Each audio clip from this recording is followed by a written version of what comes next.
శ్రీగురుభ్యో నమః. శ్రీకృష్ణాయ పరమాత్మనే నమః.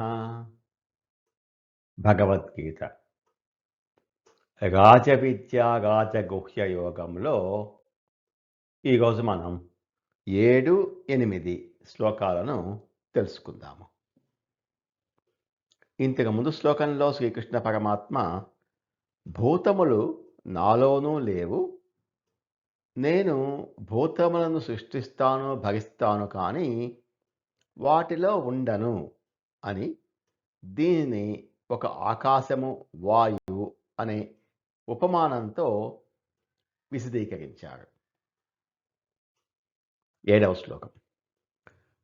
సర్వభూతాని కౌంతేయ ప్రకృతిం యాంతి మామికాం కల్పక్షయే పునస్తాని కల్పాదౌ విసృజామ్యహం. సర్వభూతాని కౌంతేయ ప్రకృతిం యాంతి మామికాం. కౌంతేయ, ఓ అర్జున, భూతములన్నీ మామికాం ప్రకృతిం, నా ప్రకృతిని, యాంతి చేరును, లేనమగును. భూతములన్నీ నా ప్రకృతిని చేరి లీనమవుతాయి. ఎప్పుడు? కల్పక్షయే, కల్పాంతమందు. పునః తాని కల్పాదౌ విసృజాం అహం. కల్పాది యందు వాటిని మరల నేను సృష్టిస్తాను. కల్పాంతంలో ఈ సర్వభూతాలు అన్నీ కూడా ప్రకృతిలోకి వెళ్ళిపోతాయి. ప్రకృతి అంటే అవ్యక్తం, అవ్యక్తంలోకి వెళ్ళిపోతాయి. మామికాం ప్రకృతిం అంటున్నారు, నాదైన ప్రకృతి అంటున్నారు. అంటే ప్రకృతి పరమాత్మ అధీనంలో ఉన్నది. ప్రకృతి దానంతట అది ఏమీ చేయదు, అది ఈశ్వర అధీనము.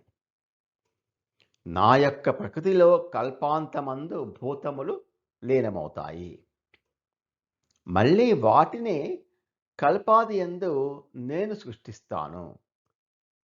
ఇంతకుముందు అక్షర పరబ్రహ్మ యోగంలో ఇదే మాట బ్రహ్మదేవుడు తన పగలు అయిపోయినప్పుడు, అంటే రాత్రి మొదలయ్యేటప్పుడు సృష్టిని చాలించినప్పుడు ఈ సృష్టి అంతా అవ్యక్తంలో లీనమవుతాయి అన్నారు. ఇప్పుడు ఏమంటున్నారు? తన ప్రకృతి యందు అంటున్నారు. అంటే బ్రహ్మదేవుడితో సహా ప్రకృతికి నియామకుడు ఆయన. సృష్టి జరగటం, సృష్టి లీనమవడం అనేది ప్రకృతి యందు లీనమవుతుంది. తిరిగి ప్రకృతి నుంచే సృష్టి జరుగుతుంది. ఆ ప్రకృతి ఆయన అధీనంలో ఉంది. ప్రకృతి అంటే అది పరమాత్మ యొక్క మాయ. జీవులు ప్రకృతికి అంటే మాయకు లోబడి ఉన్నారు. ప్రకృతి పరమాత్మకు లోబడి ఉన్నది. పరమాత్మను చేరుకోవాలంటే ఈ మాయారూపమైన ప్రకృతిని దాటి పరమాత్మ యొక్క అవ్యక్తానికి చేరుకోవాలి. ఇంతకు ముందు చెప్పుకున్నట్లు ప్రకృతి యొక్క అవ్యక్తంలో లీనమైతే మగల జన్మలు తీసుకోవాలి. ఈ ప్రకృతి అవ్యక్తాన్ని దాటి పరమాత్మ అవ్యక్తాన్ని చేరితే మోక్షము కలుగుతుంది. సర్వభూతాని కౌంతేయ ప్రకృతిం యాంతి మామికాం కల్పక్షయే పునస్తాని కల్పాదౌ విసృజామ్యహం. ప్రళయకాలంలో భూతములన్నీ నా ప్రకృతిని చేరుకుంటాయి. కల్పాది యందు నేను మళ్ళీ వాటిని అన్నింటినీ సృష్టిస్తాను అంటున్నారు శ్రీకృష్ణ పరమాత్మ. 8వ శ్లోకం. ప్రకృతిం స్వామవష్టభ్య విసృజామి పునః పునః భూతగ్రామమిమం కృష్ణం అవశం ప్రకృతేర్వశాత్. ప్రకృతేః వశాత్. ఈ ప్రకృతి మాయకు వశమై అవశం ఇమం కృష్ణం, తమ వశములో లేని ఈ సమస్తమైన భూతగ్రామం భూత సముదాయమును స్వాం ప్రకృతిం అవష్టభ్య, నా స్వీయ ప్రకృతిని స్వీకరించి పునః పునః విసృజామి, మరల మరల సృష్టిస్తున్నాను. నా మాయ అయినటువంటి ప్రకృతిని వశము చేసుకొని భూతములను మరల మరల సృష్టిస్తున్నాను అంటున్నారు శ్రీకృష్ణ పరమాత్మ. జీవుల యొక్క కర్మ బీజములు ప్రకృతిలో ఉన్నాయి.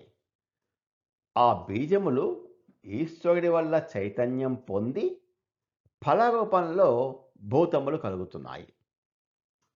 ఇది ఎలాగంటే, వర్షము వల్ల భూమిలో విత్తనములు అన్నీ మొక్కలుగా, తర్వాత వృక్షాలుగా మారుతాయి. కానీ ఇది ముళ్ళ మొక్క, ఇది పూల మొక్క, ఇది పళ్ళ మొక్క అని వర్షం నిర్ణయించదు. వర్షం లేకపోతే ఏ మొక్క రాదు. పరమేశ్వరుడు వర్షం వంటి వాడు.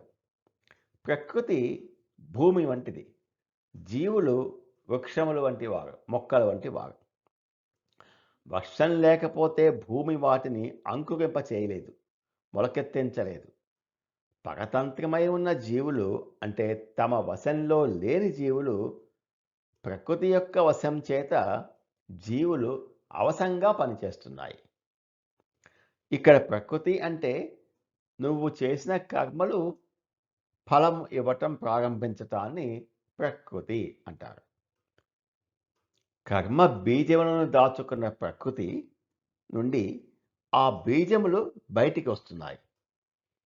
ప్రకృతి వశము చేత, అంటే నువ్వు చేసిన కర్మలు అనుభవించవలసిన స్థితి చేత ఆ కర్మలకు పరతంత్రుడవై లేక కర్మలను అనుసరించి పరతంత్రుడవై వెళ్తుంటావు.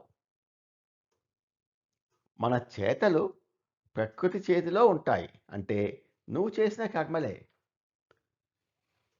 పరమాత్మ కర్మ ఫలప్రదాతే తప్ప ఆయన సుఖదుఖాలకు కారణం కాదు.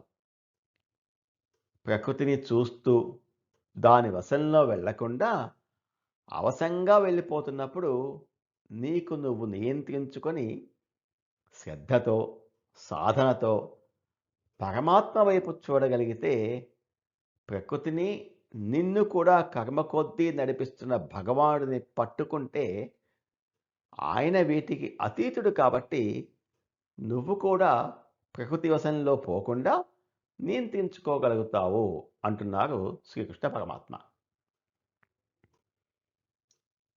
ప్రకృతిం స్వామవష్టభ్య విసృజామి పునః పునః భూతగ్రామమిమం కృష్ణం అవశం ప్రకృతేర్వశాత్.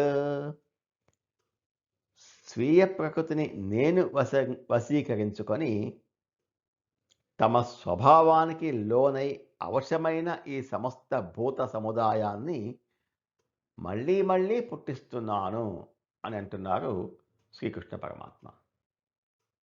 నమో భగవతే వాసుదేవాయ. ఏతత్ ఫలం శ్రీకృష్ణార్పణమస్తు. స్వస్తి.